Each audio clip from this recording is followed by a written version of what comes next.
Hi everyone, my name is Derek. Welcome back to another episode of Different Yet Same.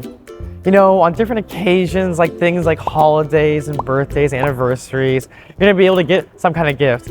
I remember how excited I was on Christmas morning with my brother and sister under the Christmas tree. I also remember how nervous I was trying to get the right gift for my girlfriend.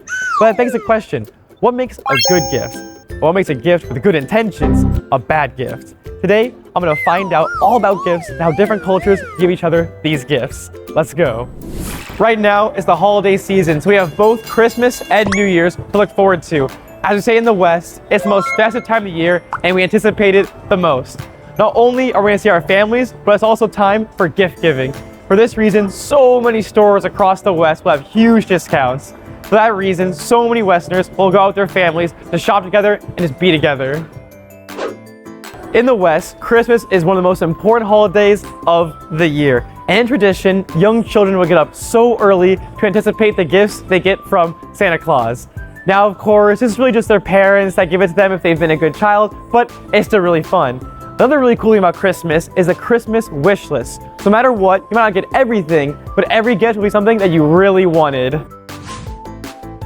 Off the top of my head, the favorite gift I got for Christmas was probably the used car I got from my grandma. She couldn't use it anymore, but it still worked. It was super nice because like in America, you kind of need a car. And for my least, it would probably be a razor. When I was like 13, I had like no facial hair. So when I use it anyway, it was still kind of useless, but it's all good. We have a phrase in America, it's a thought that counts, and I use it in the future, so it's all good. Now, I'm one of those lucky kids that has a crazy parent about Christmas. My mom and my whole family really will do 10 hours over 2 days of decorating the entire house. Lights and wreaths and stockings. It looks like Santa would be so proud to come to my house. Another cool thing, that Secret Santa, it's not just for friends. Companies have also been doing this thing where people draw from a hat and you have to get a gift for one of your coworkers. So it really tests how well you know your colleagues. It's so much fun. The most important holiday in China is the Chinese New Year or Spring Festival. It's actually gonna be my second one while I'm here. And instead of getting the usual gifts, what people get is pocket money. Usually students or young kids will get this, the red packet. And I hope I can get one this year too. The red packet is the most expected gift of the Chinese New Year. And I know it might seem less personal because it's not a gift, but I know a lot of Chinese people actually prefer it because you can spend the money however you want. During the Chinese New Year, it's very normal for people to participate in visiting. Now, as the name implies, it just means you're visiting other people's places. It's also very normal for people to bring gift baskets. This will include things like milk, fruit, and snacks like this. So make sure if you're visiting anyone during Chinese New Year, you bring a little gift basket. This right here is a gift I got for my lunar birthday party. My friend gave it to me, and after we had dinner, went back to his place, had a big party, and played this like all night long. But I know some people, they like a more smaller party with like their friends and like relatives, and Chinese people like the same thing. I've been to Chinese parties that are small and Chinese parties that are big. So in the end, we're just all the same. Now, if you're gonna give a gift to a Chinese person, you should know a couple rules of what not to give them. The first is the clock, and it's all because of pronunciation. For this, you would say zhong. What it actually means though is and or death, so you really don't want to give that to your friends. There's also the umbrella, which is pronounced san, which also means to separate, so you especially don't want to give this to your partner. Now, it's not just days like holidays and birthdays where you need to give a Chinese person a gift. There's also other special days, like a first day of school, first day of college, or when you move houses. Oddly enough, one of the most normal gifts you would give someone when they move houses is a scale. And like before, it's all about pronunciation. How you would say scale is cheng.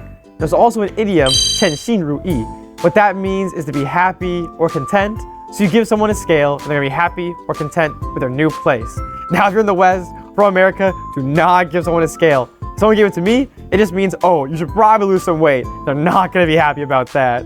This gift right here, you're probably familiar with. Both in the West and in China, it's very normal for your friends to give you a little plant for your new place. It's more green and makes it more lively. And actually, I'm moving this week, and my director was so nice, he gave me this little plant for my new place. Before giving birth in the West, it's pretty common for the expected mother to have something called a baby shower. Now, it's really common, and what happens is the mother will invite her friends over, and we'll have like a big party. The friends will bring gifts that'll be really useful for the mother's future, like bottles and diapers and strollers, and even dolls. Another cool cultural tradition in the West is the idea of the tooth fairy. What happens is, when young kids lose their baby teeth, they put it under their pillow, and at night, the tooth fairy takes it and exchanges it with some money. What's really cool, then the next day, the kid wakes up, has a little bit of extra pocket change. Both in China and the West, it's super common for parents to prepare gifts for their kids when they go to college. These are usually electronics like tablets or phones, or most importantly, their laptop. When thinking about getting someone a gift, different people require different concerns. For example, if you're giving a gift to your parents, your grandparents, it's probably gonna be something like a massage kit or other health-related products for their future.